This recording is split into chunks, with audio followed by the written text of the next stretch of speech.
Não, eu ia te pedir para você contar um pouco para a gente do processo da Revolução Francesa, para a gente mergulhar um pouquinho mais. Como é que começou a Revolução Francesa? Porque o que a gente aprende na escola é que os reis absolutistas estavam completamente loucos, a população estava passando fome, mandaram, quando o povo estava com fome, a Maria Antonieta mandou as pessoas comerem brioche, e aí elas ficaram revoltadas e finalmente fundaram uma democracia vívida, que cometeu alguns erros, guilhotinou algumas pessoas ali, mas tudo em prol dos avanços da Revolução que ajudaram a tirar a França daquela era escura, daquela era obscura de absolutista. Então, esse é o que você fala, né? Na realidade, o povo não estava passando fome.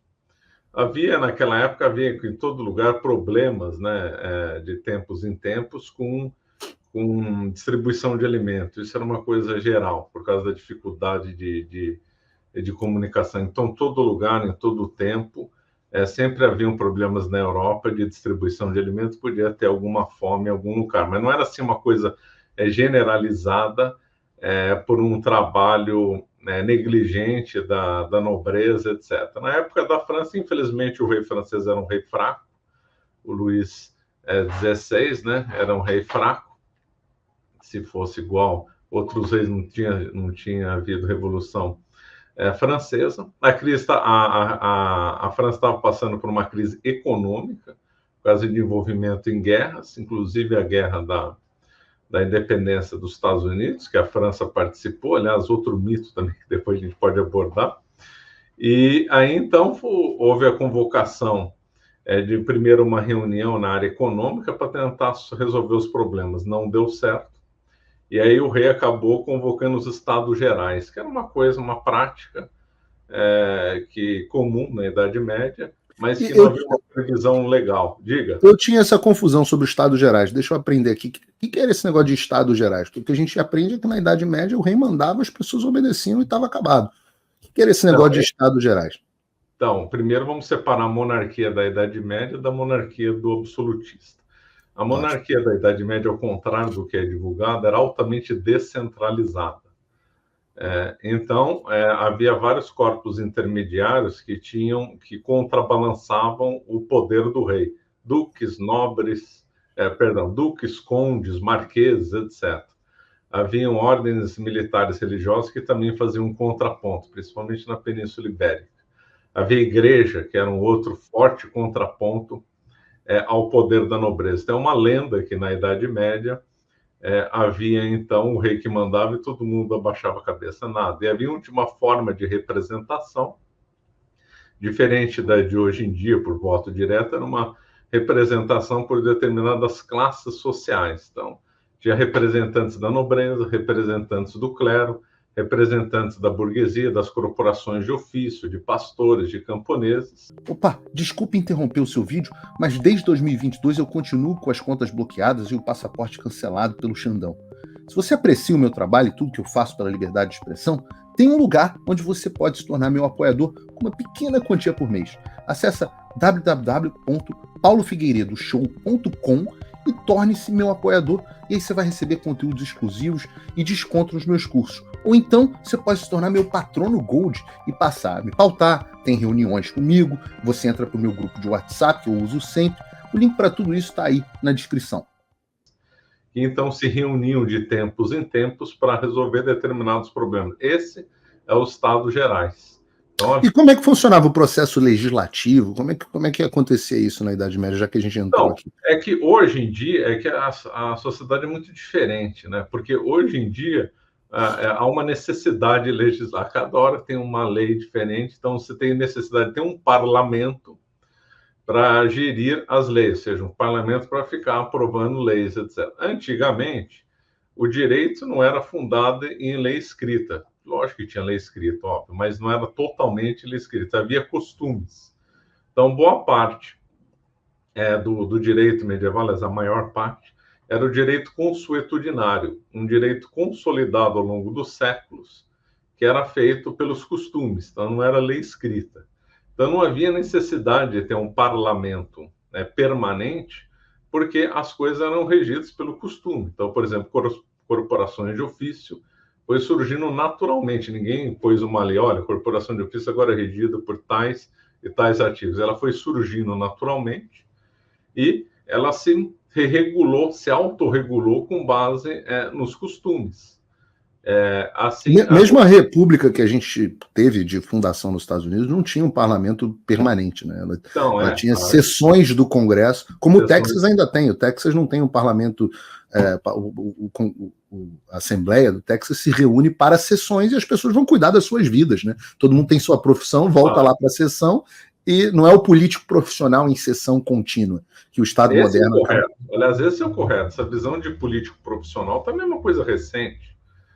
Uma das que os Estados Unidos funciona muito bem é que ele guarda essas tradições antigas, alta descentralização, ainda uma certa força aí nos costumes, etc. Então, multiplica isso aí que os Estados Unidos ainda tem como muito boa, elevada à última potência era a Idade Média, altamente descentralizada, com reuniões esparsas de tempos em tempos, porque não havia necessidade de um parlamento permanente. Então as coisas eram... A transformação social também era mais lenta, né, professor? Era mais lenta, não tinha tanta tecnologia, comunicação, então não havia necessidade de ficar regulamentando as coisas toda hora, né? Hoje se tornou uma necessidade, surge uma nova tecnologia e tem que regulamentar, uma nova fonte de energia e tem que regulamentar. E na época não, as coisas eram mais lentas, havia um grande apreço pela tradição, pelas normas do passado, então não havia essa necessidade, as coisas fluíam. Esses direitos eram garantidos pela tradição. Então, só para ter uma ideia, o rei, na Península Ibérica, na França, ele não tinha o direito de aumentar impostos, para você ter uma ideia. Em vários locais, ele só tinha direito de aumentar determinados impostos em algumas regiões. Então, por exemplo, o rei da Espanha não tinha direito de aumentar imposto em Aragão, só em Castela, ainda sob determinadas condições.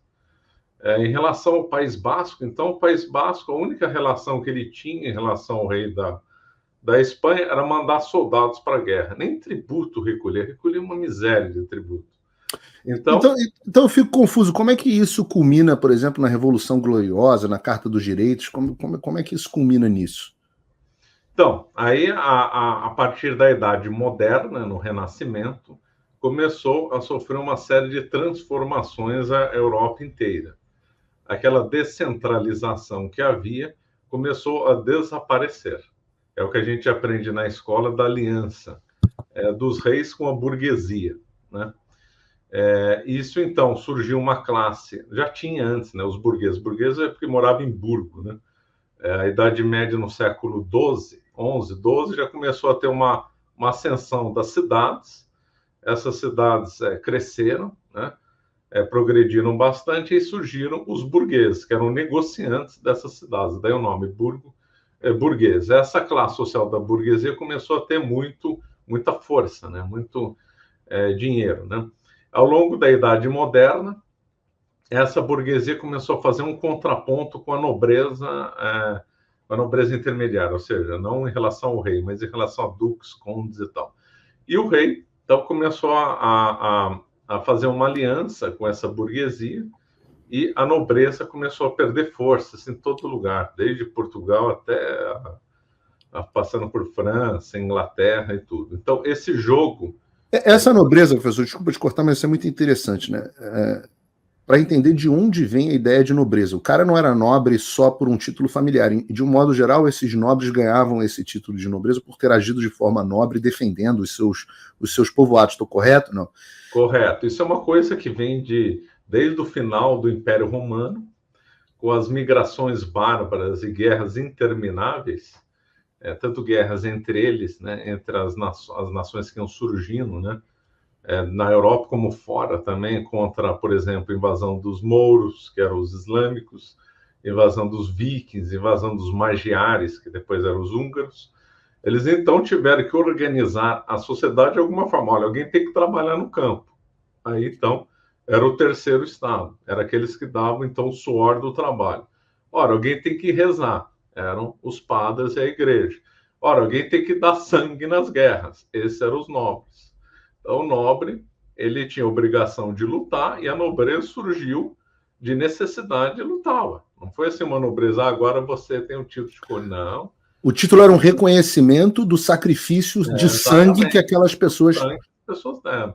Era uma coisa posterior, não a anterior, né? Não ganho um título de nobreza do nada. Eu tenho que merecer, participei de guerras, e aí sim eu vou merecendo determinados títulos, e eu passo isso para os meus filhos, e os meus filhos vão ter obrigação de lutar na guerra. Então foi uma coisa consolidada ao longo do processo. Naturalmente, aliás, naturalmente a sociedade tende a formar esses três grupos. Se a gente tiver, por exemplo, uma terceira guerra mundial, desaparecer tudo, vamos formar três grupos. Um de estudo religioso, um outro para defesa na guerra e um outro para trabalhar. É quase um sistema de casta hindu, né? Porque lá na NEM também teve isso, só que ainda exagerou esses sistemas de castas, né? Mas isso é uma coisa normal. No Japão também tinha essa organização parecida, todo lugar. Na Grécia também tinha, Roma. Então, se a gente, na África tribal, também aqui entre os índios também era assim, cacique, pajé e os outros que trabalhavam. Então, é uma coisa natural da organização humana ter essas três classes de pessoas. Então, esse formou o primeiro estado, ou melhor, a base, né, é o chamado terceiro estado em francês, né, que é formado por camponeses, burgueses e artesãos, camponeses e pastores. Depois nós temos o segundo, no meio do triângulo, que são os nobres, e no topo, né, os religiosos. É assim que se formou.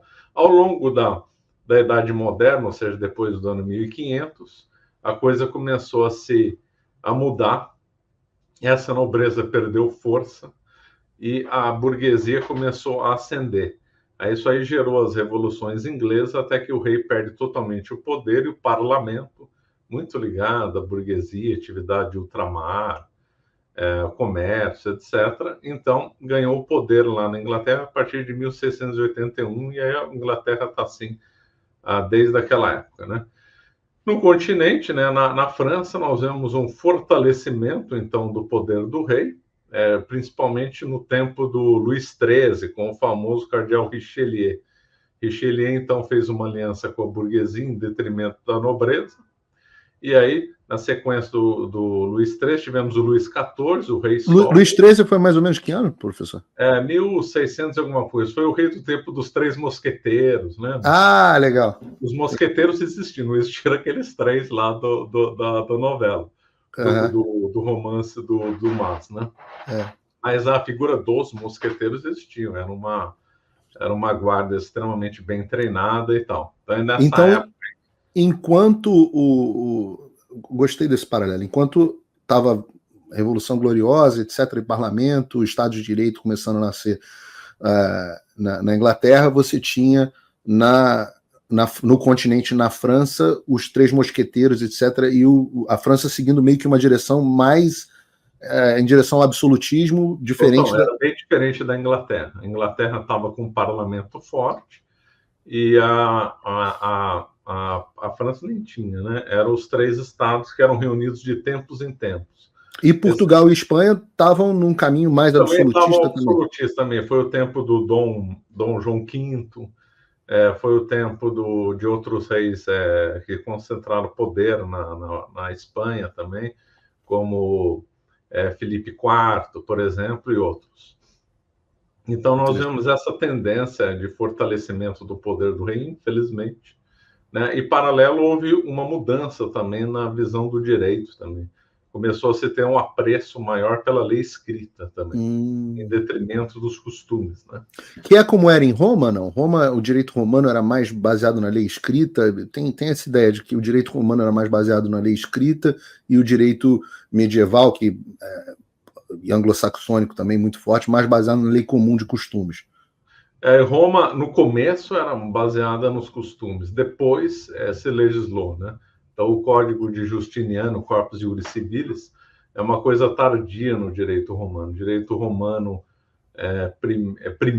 dos primeiros tempos, era quase todo consuetudinário, igual ao grego.